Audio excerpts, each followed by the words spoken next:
You're listening to Systemic Error Podcast.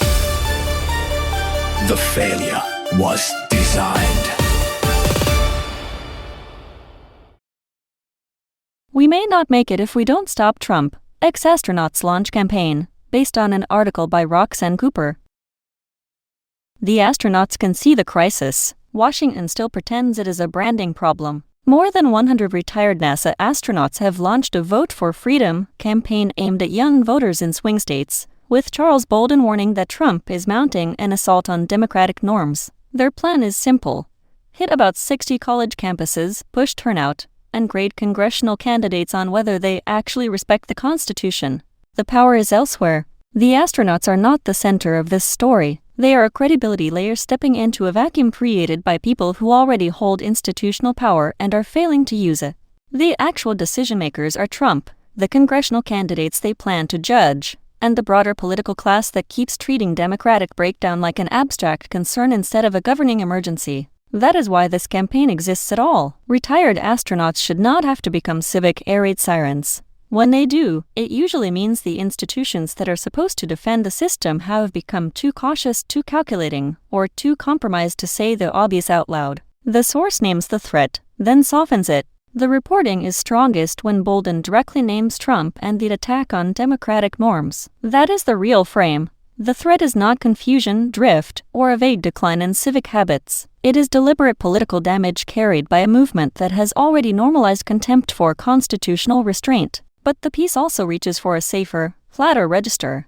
Democracy as a universal feeling, voting as a noble ritual, politics as a shared mission seen from 250 miles up. That language is emotionally useful and politically incomplete. It turns a concrete fight against authoritarian politics into a generalized civic uplift campaign. The danger is not lack of wonder. The danger is organized power. Young voters are not the problem. The article points its energy at young voters, which makes sense tactically. But the burden is still being pushed downward. The people who have already broken norms, enabled assaults on institutions, and turned constitutional loyalty into a branding exercise are not the ones being asked to do more. That is the recurring American fraud. Whenever the system is damaged by elites, the repair plan gets handed to everyone else. Vote more, care harder, show up. The demand is always directed at the least powerful participants, while the most powerful actors keep their leverage, their platforms, and their excuses. Voting matters. But the moral burden should not be dumped on the people least responsible for the wreckage. The Democratic job is not optional. If this story points anywhere politically, it points to the necessity of a serious Democratic coalition, not civility theater, not generic unity, actual institutional resistance to authoritarian politics. In current U.S. politics, that means the Democratic Party is not a decorative alternative. It is the necessary vehicle for stopping the Trump project and the political enablers around it. The problem is not that the astronauts are partisan. The problem is that too much of the political system still acts as if naming the Democratic line of defense is impolite. It is not impolite. It is the job.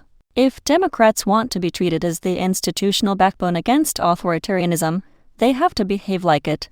Choose conflict. Demand accountability, and stop outsourcing urgency to celebrities, veterans, judges, astronauts, or whoever else is available to say what elected officials won't. Orbit does not solve Earth. The one-country view from space is a useful metaphor only if it does not become a lie. From orbit, borders blur. On the ground, power is sorted into offices, committees, campaign cash, candidate cowardice, and coordinated attacks on constitutional limits. That is the larger pattern here. American democracy keeps depending on moral warnings from people outside the machinery because the machinery itself keeps dragging its feet. The astronauts are not proof that politics is healthy. They are proof that the republic is in such bad shape that even retired spacefarers have to become turnout organizers. You've been listening to Systemic Error. Thanks to Alternet for today's article. With the automated voice of Clara, thanks for listening.